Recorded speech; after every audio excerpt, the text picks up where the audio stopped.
What we do here is go back.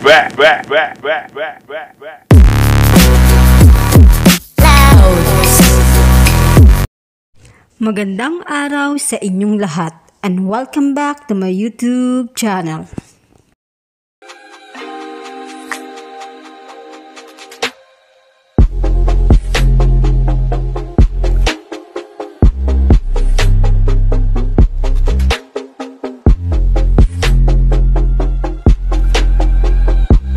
Hirap kasi di rin talaga yun madali para sa amin DJs. Hindi mo naman mapipilit yun eh. Hindi wala kang matatago. Kahit anong tago mo talaga, malalaman at malalaman nila. So, Tambalang Katniel, nagsalita na. Nagsalita na nga sa kanilang hiwalayan na kung saan sinabi na di rin talaga yon madali para sa amin, nilinaw ni Catherine Bernardo at Daniel Padilla. Na hindi na din madali i-sustain ang kanilang love team kahit na super success pa ito. Narito ang kanilang full interview, panoodin natin. So ano masasabi niyo na parang wow, parang yung status niyo na gano'n na talagang hanggang ngayon, iba pa rin ang ng staying power ng Katniel? yun yung pinakamahirap kasi yung kung paano yung sustain, kung ano yung nangyayari. Yun yung di rin talaga yun madali para sa amin DJ. So, kailangan conscious effort namin yun na kailangan may binibigay kang iba, every project. Makikita nila na nag-grow ka rin. Tapos yung meron silang reason to stay sa fandom na to. So, bigyan mo sila na hindi kami mag-sustain na to kung wala rin talaga yung mga fans. Sila yung hanggang ngayon hindi talaga sumusuko. Kaya naman talaga yung sa 5 taon, andito pa rin kami. Sila yung dahilan nun.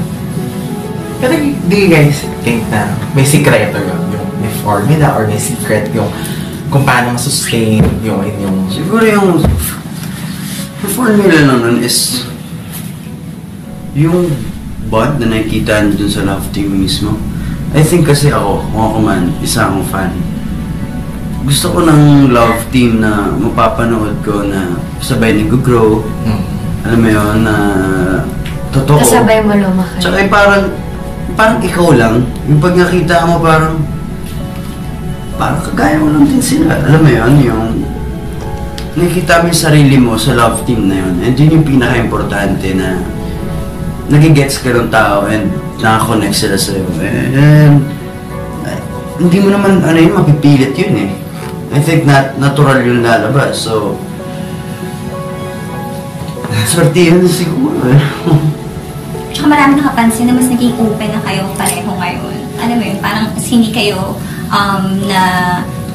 na iilang or na ipakita kung ano yung nararamdaman nyo or kung ano yung gusto nyo.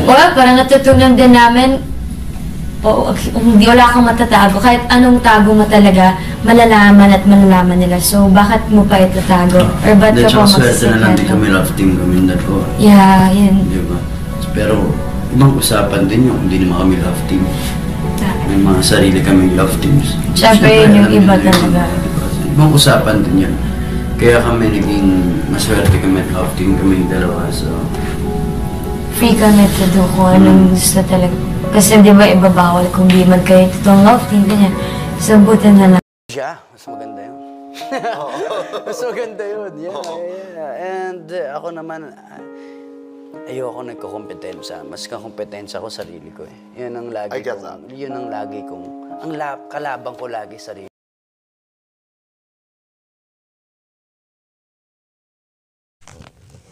Matapos ang 11 years na pagsasama nila Daniel Padilla at Catherine Bernardo, opisyal na tinapos ng dalawa ang kanilang relasyon. Nagpasalamat si Catherine Bernardo sa nagbigay ng suporta sa kanilang dalawa ni Daniel Padilla.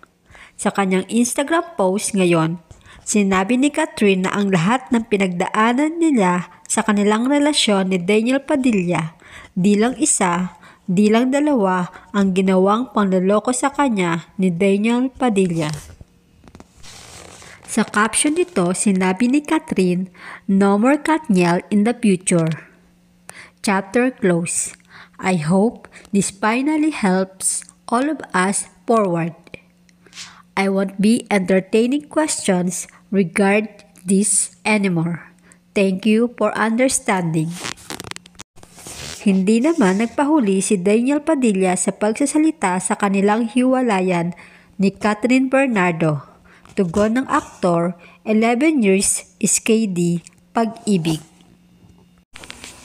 Sa mundo, buhay at sa limitadong oras na tayo ay nandito, isang malaking biyaya, ang mahalin ka at mahalin mo. Ang mga alaala natin ay lagi kong baon sa aking puso at magiging liwanag sa mga madidilim kong araw. Thank you for dancing with me during my highs, and thank you for singing with me during my lows. Our lives may drift away, but our love will still ride the tide.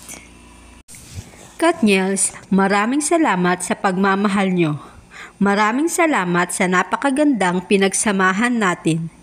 Hinding-hindi namin ipagpapalit at hindi makukumpara kahit ano pang gawin nila. Hinding-hindi nila pwedeng sirain yon.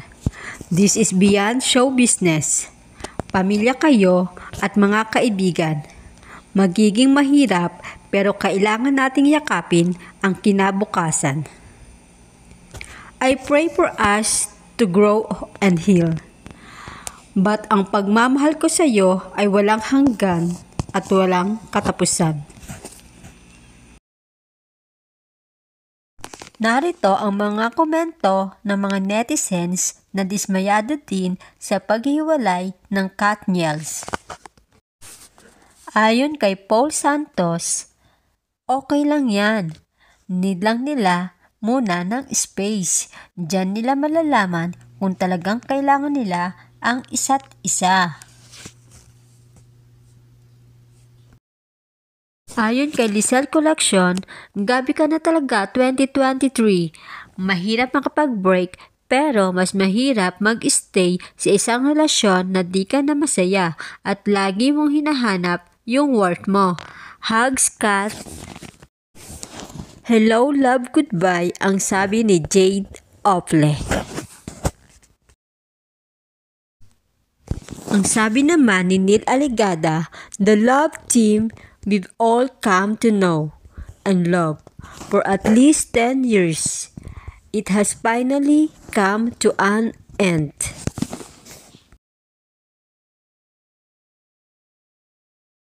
Catherine, best decision ever. Janica Mosqueda. Ayon naman kay Evelyn Chavez Fernandez, congratulations for being true. Both of you can move on in separate ways with your own dreams.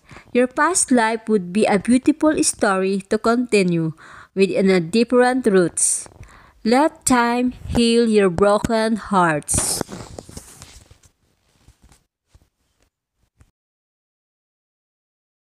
Ayon naman kay Marigold Suspend, it is sad but I definitely saw this coming, praying for them to find better partners. Sabi naman ni Rhea Martisano Ramos, good for you, Kat. You deserve a man who knows how to be contented. Ayon naman kay JJ Arabe, kahit gaano pa katagal ang pinagsamahan, minsan kailangan mo na ring bitawan, lalo na kung alam mong pareho na kayong nasasaktan. Huwag kang manghinayang sa tagal, lalo na kung hindi mo naramdam yung pagmamahal. Those who do not know the value of loyalty can never appreciate the cost of betrayal. Ayon naman kay Edmeline Palma, you deserve a guy who will respect and love you sincerely, Catherine. Will always be here to support you, sis. Ayon naman kay Marge Galagar, ayaw na ni Kat mag-entertain sa mga tanong about breakup. Kasi, di naman kasi yon totoo. Napapagod na siya. Love you, Katniel.